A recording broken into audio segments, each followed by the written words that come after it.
الحمد لله وحده الصلاة والسلام على من لا نبي بعده ولا رسول بعده ولا معصوم بعده أما بعد فأعوذ بالله من الشيطان الرجيم بسم الله الرحمن الرحيم إن الله وملائكته يصلون على النبي يا أيها الذين آمنوا صلوا عليه وسلموا تسليما الصلاة والسلام عليك يا رسول الله وعلى آلك وأصحابك يا حبيب الله الصلاة والسلام عليك يا رسول الله وعلى آلك وأصحابك يا سيدي يا رحمة للعالمين نگاہ بدی میں وہ تاثیر دیکھی نگاہ بدی میں وہ تاثیر دیکھی بدلتی ہزاروں کی تقدیر دیکھی حمد و ثنا پیارے آقا علیہ السلام کی بارگاہ حمد میں اللہ کروڑ مرتبہ درود شریف کا نذرانہ عرض ہوا چاہتا ہے برادران میں اہل سنت میرے انتہائی معزز محترم عزیز طلباء کرام اور مسلک کے عزیز نوجوان ساتھیوں جیسا کہ آپ کا علم ہے کہ رجب المرجب شریف کا ماہ شروع ہوا چاہتا ہے جس کی بہترین گھڑی ہم سب تفصیل ہو رہی ہیں اس ماہ رجب المرجب کے حوالے سے کچھ باتیں آپ کی گوش و گزار کروں گا قرآن مقدس میں اللہ نے ایک خصوص بیان فرمایا ہے کہ وَلَقَدْ كَتَبْنَا فِي الزَّبُورِ مِن بَعْدِ الذِّكْرِ أَنَّ الْأَرْضَ يَرِثُهَا عِبَادِيَ الصَّالِحُونَ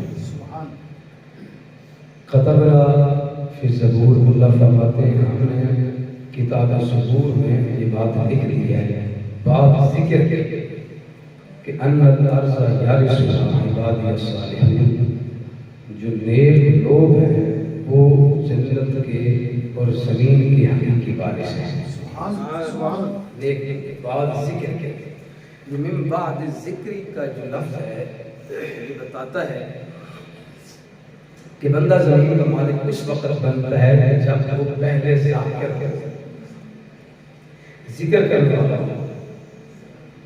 ذکر کرتا ہو اللہ اللہ کرتا ہو ذکر خدا کرتا ہو اور ذکر مصطفیٰ کرتا ہو تو رب تعالیٰ فرماتے ہیں کہ ہم اس سے زمین کا حقیقی وارث بنا دیتے ہیں تفسیر ابن عباس حضرت عبداللہ ابن عباس سے روایت ہے کہ یہ بات کی ہے کہ بعد ذکر کے اللہ مومنوں کو جنت کے اس ٹکڑے کا وارث بنا دیتا ہے جو ان کے مقدر میں ہوتا ہے اب حضرت عبداللہ ابن عباس فرماتے ہیں کہ جو بندہ جنت کے زمین کا مالک ہو سکتا ہے تو کیا وہ دنیا کی زمین کا مالک نہیں ہو سکتا جنت کی جو زمین ہے وہ زیادہ قیمتی ہے بطریقے اس دنیا کی زمین کی تو جو لوگ ذکر کرتے ہیں ذکر اللہ کرتے ہیں اپنے آپ کو ذکر خدا میں مصروف رکھتے ہیں اور ذکر مصطفیٰ میں مصروف رہتے ہیں تو اللہ زمین ہمیشہ ہمیشہ کے لیے ان کی وراثت دے دیتا ہے اب یہ بات عام ہے کہ زمین پر یا زمین میں جتنے بھی مخلوقات ہیں جس زمین کا وہ مالک ہے جس زمین کا اسے وارث بنا دیا گیا ہے تو وہ پھر جو شخصیت ہے جو چیزیں زمین پر ہیں یا زمین میں ہیں تو وہ بھی تو اس کی وراثت میں آ جاتا ہے۔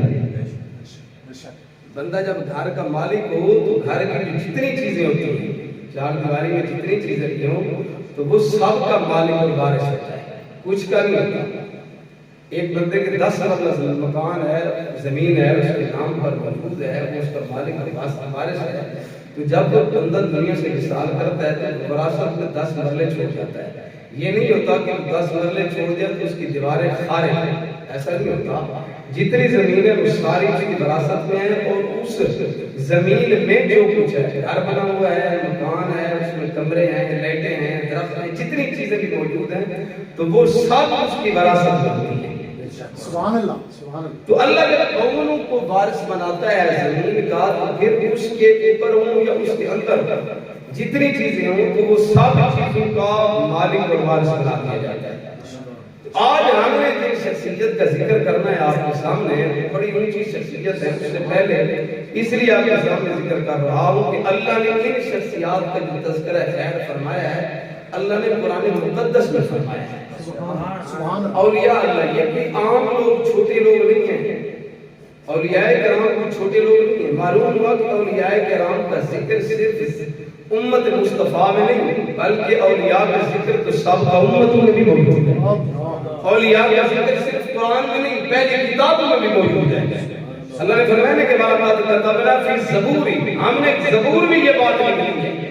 حالانکہ قرآن کے نازل ہونے کے بعد جو اصول تورات اور زبور اور انجیل میں تھے قرآن کے بعد وہ ختم ہو گئے ہیں، لیکن یہ ایک ایسا اصول ہے اولیاء کی عظمت کا کہ رب فرماتے ہیں کہ بے شک قرآن آ گیا ہے، لیکن قرآن سے پہلے بھی اولیاء کا مقام تھا، قرآن کے بعد بھی اولیاء کا مقام تھا۔ ایسی مقدس ترین جماعت ہے۔ تو ہم کس شخصیت کا ذکر آپ کے سامنے چھیڑنے لگے ہیں، اس شخصیت کا بڑا اونچا نام ہے۔ سبحان اللہ۔ آپ سنیں گے سینے میں ٹھنڈ پڑے، خواجہ خواجگاہ، خواجہ خواجگاہ، چھوٹے بڑے کی بات نہیں کر رہا، خواجہ خواجگاہ، عطائے رسول، سلطان الہند، یہ اس شخصیت کی میں ذکر کر رہا ہوں جن کا نام ہے خواجہ معین الدین چشتی اجمیری سنجری، سب کہتے ہیں اللہ تعالیٰ۔ یہ چھوٹا بندہ نہیں ہے، جب بیت اللہ شریف میں گئے تو وہاں پر بھی رب کی طرف سے سلام آیا۔ دربار مصطفیٰ میں گئے، جب استاد مرشد نے پیش کیا نا بارگاہ رسالت مال سلام پیش کیا، اندر سے جواب آتا ہے علیہ السلام۔ یہ میں اس محبوب شخصیت کا ذکر آپ کے سامنے چھیڑنے لگا ہوں۔ یہ اللہ کا وہ ولی ہے اور وہ مرد حر ہے، یہ وہ مبلغ اور وہ مجاہد ہے۔ آج میرا بیٹا ہو یا آپ کا بیٹا، ناراض نہیں۔ ہم چونکہ بعد جب اولیاء کرام کی کرتے ہیں اس میں تبلیغ بھی ہے، جہاد بھی ہے، تبلیغ بھی ہے اور جہاد بھی ہے۔ آج ہماری زبانوں سے اور ہماری کتابوں سے جہاد کا نام نکالتے ہیں۔ یہ یہودیت کا بہت بڑا فراڈ ہے جو مسلمانوں کے ساتھ کیا جاتا ہے۔ میں آپ کے سامنے آج بات آج رکھنے لگا ہوں، اولیاء کرام کی تبلیغ اور اولیاء کرام کی تعلیمات میں جہاد پہلے نمبر پر موجود ہے۔ آج نمبر سے جہاد کی آواز اٹھے تو مولوی قتل کر دیا جائے یا اٹھا لیا جائے۔ اگر مصنف کتاب لکھنے پر ہے اور جہاد کا ذکر خیر لکھے تو اسے مار دیا جاتا ہے۔ کہ جہاد کوئی چھوٹی چیز نہیں ہے۔ ہم نے نوجوان نسل کو تباہ کر دیا، ہم نے ان کے ہاتھوں میں ایک ایسا آلہ دیا جس کے اندر ساری بربادیاں ایک وقت میں موجود ہیں۔ ایسا لٹریچر اس کے ہاتھ میں دیا، ایسا آلہ اس کے ہاتھ میں دیا ہے کہ بچے کی زندگی کو تباہ کرنے کے لیے وہ ایک آلہ ہی کافی ہے۔ پوری رات گزر جاتی ہے اس بچے کی، اس نوجوان کی، اپنی زندگیوں کو برباد کر رہے ہیں۔ ہم اپنے بچے سے پوچھیں نا بتا ہماری تاریخ اسلام میں کتنے مجاہد گزرے ہیں، اسے پتہ ہی خبر ہی کوئی نہیں کہ مجاہد کون سا گزرا ہے۔ اس کے سامنے نام ہے سلطان محمود کا نام ہے، شہاب الدین غوری کا نام ہے، نور الدین کا نام ہے، اسے پتہ ہی نہیں ہے، صلاح الدین ایوبی کا نام ہے، اسے پتہ ہی نہیں ہے یہ کون لوگ ہیں۔ تاریخ پڑھی ہوگی اسے آئے نا خبر، اسے پوچھ لینا کہ انڈیا کے کتنے گانے اور کتنی فلمیں ہیں، کتنے ڈرامے چل رہے ہیں، وہ سارے بتائے گا فہرست باخری سے۔ آج ہمارے نوجوان زلفے رکھواتے ہیں، یہ زلفے نہیں ہیں، یہ لٹے ہیں، ان کو لٹ کہا جاتا ہے، زلف نہیں ہے، زلف مصطفیٰ کی ہے۔ زلف سے خوشبو آتی ہے، لٹ سے بدبو آتی ہے۔ لٹ بھی رکھتا ہے اور ساتھ رسول کی سنت کے ساتھ مذاق بھی کرتا ہے۔ آج نوجوان میں اگر داڑھی رکھیں گے تو وہ فیشن کرتا ہے، پیغمبر کی سنت کی ادائیگی سے نہیں رکھتا۔ اگر لٹے رکھواتا ہے تو وہ فیشن کے طور پر رکھتا ہے، نبی کی ظلم اور نبی کی سنت سمجھ کر نہیں رکھتا۔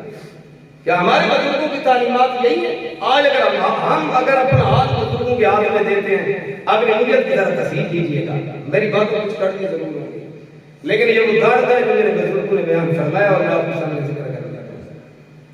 آج اگر ہم ہاتھ دیتے ہیں نا کسی کے مرشد کے ہاتھ میں، کسی بزرگ کے ہاتھ میں، ہماری نیت میں نہیں ہوتی، میں ہاتھ دینے لگا اللہ کرے میرے سارے کام ایک ہی چکر میں، یہ سوچ ہے یار، میں نے ہاتھ دیا اپنے اندر کی صفائی کروانے کے لیے، اپنی اصلاح کروانے کے لیے، اور امیدیں رکھتا ہوں کہ ہاتھ دیا ہے ناری اگر دعا کری اور میرے کینیڈا کا ویزا لگ جائے، حضور دعا کرے اور میری نوکری لگ جائے، یار کیوں نہیں کہتے اپنے اس مرشد سے اور بزرگ سے حضور میرے لیے دعا کر دیجیے، مجھے مصطفیٰ حضور دعا کر مجھے خدا مل جائے۔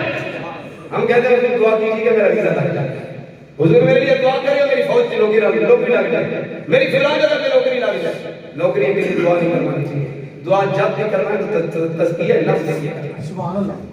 اپنے مرشد سے کہیں نا حضور دعا کیجیے گا، میں والدین کا پورا ادب احترام نہیں کر سکتا، میں والدین کا مطیع نہیں، یہ دعا کروائی جائے نا اپنے بزرگوں سے اور یہ کرام سے، ہم نہیں یہی پہلا طرز رکھے حضور بس۔ اکثر ایسے نوجوان ملے ہیں کہ اللہ مرض کرتا ہے، جب ان سے مجھے فرماؤ دسو کتنے آج کل بیعت ہوئی جناب نے کتنے سلسلہ جناب نے فلاں سرکار میں پڑے ہیں، تو بس بڑا مدت بڑی ہوگی 2 سال میں نے ہاتھ دیتے ہیں، اجے تک کام نہیں بڑھا، اجے تک کام نہیں بڑھے گا۔ کیا لینا چاہتے ہو یار اس حضور سے صلی اللہ علیہ وسلم، کیا کرنا، کیا لینا چاہتے ہو؟ دنیا لینا چاہتے ہو، کم نہیں ملے گا، کام تو تیرا تاب بنے نا جب تیرے اندر اخلاص پیدا ہو جائے، جب تیری نیت ٹھیک ہو جائے، جب میری نیت ٹھیک ہو جائے کہ میں نے ہاتھ دیا ہے بس مجھے اس مرشد کے ذریعے سے، اس بزرگ کے ذریعے سے مجھے مجھ سے اٹھا ہوا خدا بھی مل جائے اور روزے میں سویا ہوا، جب اس نیت پہ ہاتھ دیں نا ہم تو پھر خواب میں مصطفیٰ ملتے ہیں۔ ہم کہتے ہیں مصطفیٰ نہیں ملتے، سرکار آتے ہیں، سبحان اللہ، سرکار آتے ہیں۔ میرا نظریہ ہے اپنے عقیدے پہ تو قائم رہیے گا، نہیں ہمارا نظریہ اور ہمارا عقیدہ تو یہی ہے کہ سرکار تشریف فرما ہوتے ہیں، ہم بلانے والے ہم حضور کو جانے والے تو نا، صرف نعروں سے کام نہیں بنتا، صرف نعروں سے کام نہیں بنے گا کہ بس میں سارا کچھ میرا حضور کے لیے ہے، یہ سب کچھ میرا حضور کے لیے، حضور کی سنت سے پیار نہیں۔ صبح سویرے بندہ اٹھتا تو سب سے پہلے اپنے چہرے پہ ہاتھ لگاتا ہے، محسوس کرتا ہے کہ کتنے بار دن کیا سب سے پہلے نبی کی اس سنت کی ذات نہیں کرے گا، اپنے پیروں میں ڈالے گا نبی کا تو بدل جب کہتا ہے کہ سب کا آپ چاہیے تو پھر کہتے ہیں سب کچھ آپ دیکھیں۔ کچھ بندے ہوتے ہیں بڑے تجزیے والے لوگ ہوتے ہیں، صوفی لوگ ہوتے ہیں، ان کا اندر کچھ اور ہوتا ہے، وہ باہر کی پرواہ اور درجے کے لوگ ہیں۔ ہو سکتا ہے ہماری سب میں بھی وہ بیٹھے رہتے ہیں، ہمارے بزرگ ایسے لوگ ہیں۔ ایک بات تھا جو زہر میں داڑھی نہیں تھی لیکن وقت کا جو ہے وہ خطب ہی تھا، سبحان اللہ۔ یہ اقبال کی بات کرتا ہوں، زہر اس کا کچھ اور ہے لیکن بات ہے اگر اقبال کی زندگی پہ نظر ڈالی جائے تو مجھے تو کوئی ایسی کتاب نہیں ملی کہ جس میں یہ ذکر نہ ہو کہ اقبال کے آستانے میں حضور داتا صاحب نہیں گئے۔ سبحان اللہ۔ داتا صاحب خود اقبال کے آستانے پہ حاضر دیتے ہوئے نظر آتے ہیں، داتا صاحب کی شخصیت۔ تو کچھ ایسے لوگ صف میں بیٹھے ہوتے ہیں، ایسے لوگوں کا احترام کیجیے، ان سے دعا لیجیے۔ آباد اسی وقار میں عرض کر رہا تھا جس شخصیت کا ذکر کروں گا وہ خواجہ معین الدین چشتی سینچری سب کہہ رہے ہیں اللہ تعالیٰ۔ اب زندگی ایک مثال ہے، اب چھوٹے شخصیت نہیں تھے، میں اب چونکہ آپ کی سیرت پر اگر کبھی بات کی جائے تو بہت لمبا عنوان ہے، کیونکہ ہم نے ایک جمعے میں کچھ آپ کی کرامات پر بات کرنی ہے، تو پھر ہم نے ذکر معراج حضور کا وہ سفر آپ کے سامنے بیان کیا۔ اللہ اکبر کہنا سبحان اللہ، سبحان اللہ۔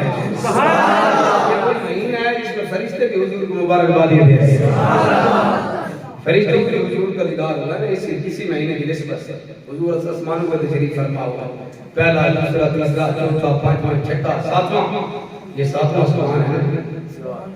حضور پھر اوپر گئے سدرہ مقام قاب قوسین، یہ پھر ساری سرکار کی منزل ہے۔ اب آپ اسی وقار کی شخصیت کا میں ذکر کر رہا ہوں، خواجہ معین الدین چشتی اجمیری رحمۃ اللہ علیہ۔ آپ بڑے آپ جب ہندوستان میں تشریف فرما ہوئے نا، سب سے پہلے حضور کی جو سب سے پہلی آپ کا نام علماء نے ذکر فرمایا، بس بلکہ تذکرہ خواجہ چشتی کے اندر یہ کتاب ہے جس میں سلسلہ چشت کے بزرگوں کا تذکرہ ہے۔ اس کتاب میں لکھا ہے آپ جب ہندوستان میں داخل ہوئے تو سب سے پہلے جس مقام پر آپ رکے تو سامنے دیکھا کہ یہ آتش پرست مجوسی، یہ آگ کا چلکا لگا کر اس آگ کی پوجا کر رہے تھے۔ اللہ والوں کی تبلیغ میں اور جہاد میں بڑی تاثیر ہے۔ خواجہ صاحب نے دیکھا نا ہجوم میں بہت بڑا اور آگ کا چیخا جلایا جا رہا ہے، تو بزرگ کی چھوٹی چھوٹی بات پر بھی بڑے بڑے اسباق حاصل کر رہے ہیں، سبحان اللہ، بڑے بڑے سبق دے جاتے ہیں۔ تو حضور خواجہ صاحب نے اپنے ایک مریض سے فرمایا، آپ نے فرمایا کہ ٹھنڈک ہے، موسم سرد ہے، جاؤ یہاں سے آگ لے کے اور پانی گرم کریں تاکہ پانی کے گرم کا انتظام ہو جائے، آپ باوضو اور نماز کی تیاری کریں۔ ایک مریض کو بھیجا تو وہ جب گیا نا مجوسیوں کی آگ کے قریب تو آپ نے آگ مانگی، ان کو کہنے لگے کہ نہیں نہیں یہ آگ ہم کیسے سے دے سکتے ہیں، یہ ہمارا خدا ہے، ہم اپنا خدا تو تقسیم نہیں کر سکتے، ہم اپنا خدا کاٹ نہیں سکتے، ہم اپنے خدا کو تقسیم نہیں کر سکتے۔ مرید واپس ہے حضور خواجہ صاحب کی بارگاہ میں عرض کرنے لگا، حضور نے آگ دینے سے انکار کر دیا، وہ آگ نہیں دینا چاہتے۔ تو حضور خواجہ صاحب نے خود تشریف فرمایا، آپ نے درویشوں کو وہیں پہ بٹھایا، وہ درویش اور تھے۔ آج اس درویش نہیں جو آج درویش گلیوں میں کر رہے ہوتے ہیں، بڑے بڑے جھوٹوں والے درویش، ان سے بچے خدا بچائے۔ اللہ پاک صلاحیت درویش کی زیارت ہم سب کو نصیب فرمائے، صحیح کام والے سرکار جیسے اللہ درویش نصیب فرمائے، ایسے درویش ایک نظر میں مدینہ شریف دکھا دیتے ہیں، ایسے درویشوں کے قدموں میں بیٹھے نہ آج تو کچھ درویش ہیں، درویشوں کو بٹھایا حضور خواجہ صاحب نے گئے، آپ نے فرمایا کہ ہمیں آپ کی ضرورت ہے، ہمارے ساتھی پریشان بیٹھے ہیں، سردی ہے، ہم نے پانی گرم کرنا ہے۔ کہنے لگے کہ بابا کیا باتیں کرتا ہے، یہ آگ ہے، ہم اس کی پوجا کرتے ہیں، یہ ہمارا خدا ہے، ہم اس کے سامنے اپنے حج پہ پیش کرتے ہیں، ہم اس کو کچھ کہتے ہیں، یہ تو ہم نہیں بانٹ سکتے، اس کو تقسیم نہیں کر سکتے۔ آپ نے فرمایا کہ تم اس آگ کی حفاظت کرتے ہو، پھر اس کی پوجا کرتے ہو، عبادت کرتے ہو، تو تمہیں تو پھر اس کی تاثیر کی بھی تو خبر ہوگی، یہ تمہاری خیر خواہ ہوگی، اور خدا تو وہ ہوتا ہے جو سب کی مشکل کو صحیح کرتا ہو، یہ تمہارا بھی تو مشکل کشا ہوگا۔ تو آپ نے فرمایا تو یہ پھر آگ تمہاری خیر خواہ ہے، تمہیں جلاتی تو نہیں ہوگی۔ تو وہ پنڈت کہنے لگے بابا کیسی جلی باتیں کرتا ہے، آگ اور پھر جلائے گا، آگ اور پھر جلائے گا۔ بابا صاحب نے فرمایا کہ یار یہ پھر کیسا خدا ہے تمہارا جو اپنوں کو ہی جلا دیتا ہے۔ آپ نے فرمایا یہ کیسا خدا ہے جو اپنوں کو ہی جلا دیتا ہے۔ آپ فرمانے لگے کہ ہم اس آگ کو خدا نہیں کہتے، نہ ہم اسے مشکل کشا کہتے ہیں، ہم تو اسے اپنی ضرورت کے لیے استعمال کرتے ہیں۔ یہ تمہارا خدا ہو کر تمہیں نہیں محفوظ رکھتی، لیکن دیکھیں کہ ہمارا بھی کچھ اس کے ساتھ تعلق ہے۔ وہ پنڈت بیٹھا تھا، کہتے ہیں تاریخ میں لکھا کتابوں کے اندر، کہتے ہیں کہ اس پنڈت کی گود میں اس کا بیٹا بیٹھا ہوا، حضور بابا صاحب آگے بڑھے، آپ نے اس بیٹے کو اٹھایا، اپنی باؤں پہ لیا اور بغیر کسی توقف کے رکے آپ اس بچے کو اپنے سینے سے لگا کر اس آگ کے اندر چلا کے ساتھ ڈٹ کے آپ آگ میں کودے نا تو آپ ہندوؤں کی چیخیں نکلنے لگی، کہنے لگے کہ بابا نکل، ہمارا بچہ جانے لگا۔ تو اس بچے نے آگ سے بھی آواز دی، کہنے لگا ٹھہرانے کی ضرورت نہیں، مجھے اس اللہ کی قسم ہے کہ آگ نہیں محمد کے بعد ہے، یاد نہیں ہے یہ محمد کے بعد ہے، یہ محمد کی رحمت کا نور ہے۔ فرمانے لگا خدا کی عزت کی قسم اس آگ میں مجھے کوئی آگ نظر نہیں ہے، کہنے لگی میں تو اس کے پھل پھول دیکھ رہا ہوں، میں تو یہاں پر محمد کی رحمت دیکھ رہا ہوں۔ بزرگوں کا یہ مقام ہے۔ سبحان اللہ۔ فرمایا یہ آگ نہیں، کچھ دیر کے بعد بابا صاحب خود بھی وار تشریف فرما ہوئے اور اس بچے کو بھی ساتھ نکالا۔ یہ پہلی کرامت تھی حضور خواجہ خواجہ علماء لکھتے ہیں کہ اس چیخے پر ایک نہیں، ایک سو نہیں، ایک ہزار نہیں، فرماتے علماء نے لکھا ہے کہ 40,000 لوگ اس آگ کی پوجا کر رہے تھے، جنہوں نے آگ پر کلمہ پڑھا ہے محمد صلی اللہ علیہ وسلم۔ یہ پہلی کرامت ہے خواجہ خواجہ۔ اب آپ اسی مقام میں عرض کر رہا ہوں کہ بزرگوں نے ایک ہمیں زندگی دی ہے، ایک سلیقہ دیا ہے۔ میں اپنے نوجوان سے کہنا چاہتا ہوں کہ ہمارے اپنے بزرگوں سے یہ امید مت رکھیے گا کہ مجھے فلاں جگہ کا ویزا مل جائے، فلاں جگہ کا مل جائے، نہیں، بزرگوں سے یہ توقع رکھیے گا کہ ہم بزرگوں کی بارگاہ میں جا رہے ہیں، ان کی قدم روشی کے لیے جا رہے ہیں، ان کے قدموں میں بیٹھنے کے لیے جا رہے ہیں، تو ایک ہی نتیجہ ہونا چاہیے، یا فلاں مل جائے یا ہمیں جب بھی مانگنا ہوگا یہ چیزیں مانگنی ہوگی۔ دعا ہے کہ اللہ رب العالمین حق سب بیان کرنے کی اور اس پر عمل کرنے کی توفیق عطا فرمائے۔